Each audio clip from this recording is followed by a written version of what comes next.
Guys, pa-prank ko yung mga kapatid ko, yung mga pinsan ko. Kunyari sila papadasinin. Kahit ano pang ano nila, ay yung isa ko palang pinsan na lalaki, hindi yung baby, yung babae. Kaya samahan nyo muna ako, magtutupi muna una. Inigaan ko kasi baka pagalitan ako ng lola ko. Yari ako.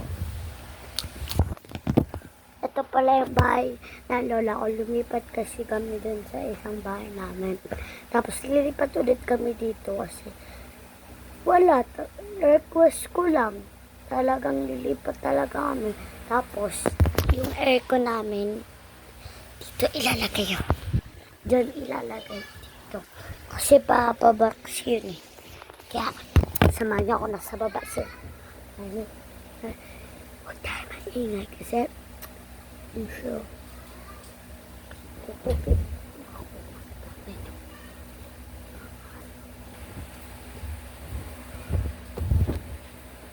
Kasi, nigaan ko to eh. Tapos,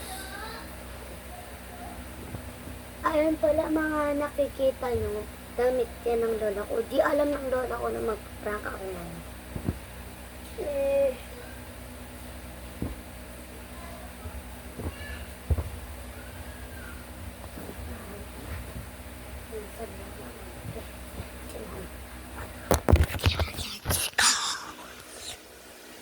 Magpa-prank na ako. Uumpisahan ko na.